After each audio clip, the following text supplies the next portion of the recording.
நம்ம இன்றைக்கி என்ன பார்க்க போகிறோன்னா முருங்கைக்காய் சாம்பார் எப்படி பண்ணணும்னு பார்க்கலாம். இன்றைக்கி நம்ம குக்கரில் தான் பண்ண போகிறோம். இந்த மாதிரி காப்படியில் ஒரு காப்படி பருப்பு எடுத்துருக்கேன். பருப்பு 200 கிராம் போல் இருக்கும். அதை கொஞ்சம் கழுவி நல்லா அலசி வச்சுக்கோங்க. அடுத்தது 2 தக்காளி, ஒரு 4 பச்சை மிளகா, ஒரு பெரிய வெங்காயம் அதை ஆட் பண்ணிக்கோங்க. அப்புறம் ஒரு பெரிய முருங்கைக்காய், அதுக்கப்புறம் ஒரு 10 சின்ன வெங்காயம், அதுக்கப்புறம் ஒரு 7-8 பல் வெள்ளை வெங்காயம் அதை ஆட் பண்ணிக்கோங்க. இந்த ஸ்பூன் அளவுக்கு சீரகம் சேர்த்துக்கோங்க.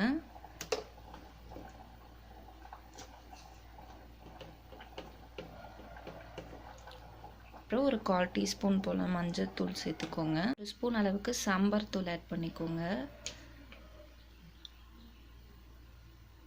ஒரு 1/4 டீஸ்பூன் போல் பெருங்காயத்தூள்.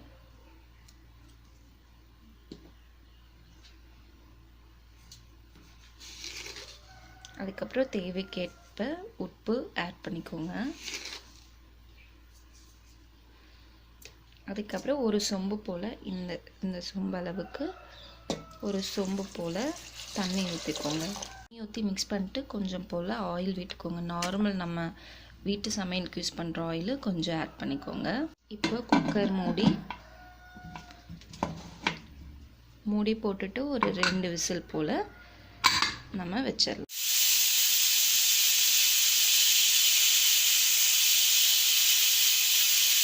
விசில் வந்துருச்சு, விசில் போயிடுச்சு. நம்ம எடுத்து பார்க்கலாம்.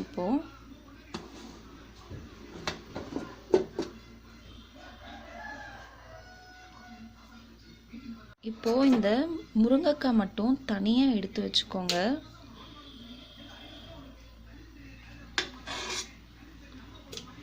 முருங்கைக்காய் மட்டும் தனியாக எடுத்து வச்சு கடைஞ்சிக்கோங்க.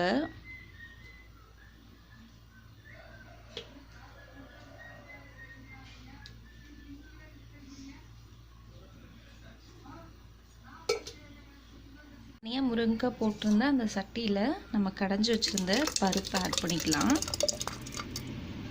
புளி தண்ணி ஆட் பண்ணிக்கோங்க. நான் கரைச்சி வச்சுருக்கேன், அதை ஆட் பண்ணிக்கலாம். குக்கரில் உள்ள அந்த பருப்பில் கொஞ்சம் தண்ணி ஊற்றி எடுத்து வச்சுருக்கேன், அதையே ஆட் பண்ணிக்கோங்க.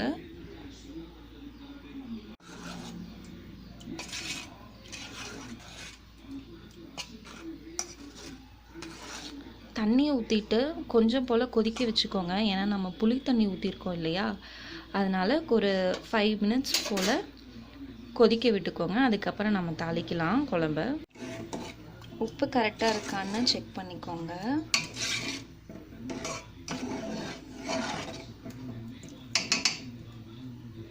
குழம்பு கொதிச்சிட்ருக்கு. அப்போ கொஞ்சம் நம்ம கொத்தமல்லி தழையை நம்ம ஆட் பண்ணிக்கலாம். நம்ம குழம்பு தாளிச்சிடலாம். அதுக்கு வானலியை சூடானோன்னு கொஞ்சம் ஆயில் விட்டுக்கோங்க.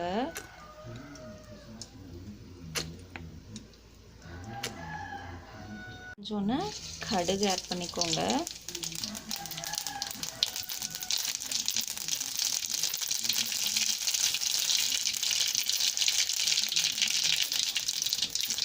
கடுகு நல்லா பொரிஞ்சோன்னா சின்ன வெங்காயம் ஆட் பண்ணிக்கோங்க.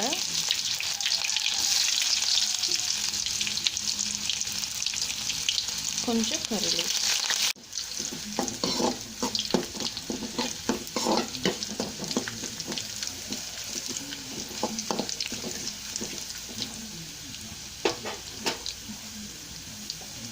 இப்போ நம்ம இதை கொதிக்கிற குழம்புல ஆட் பண்ணிக்கலாம்.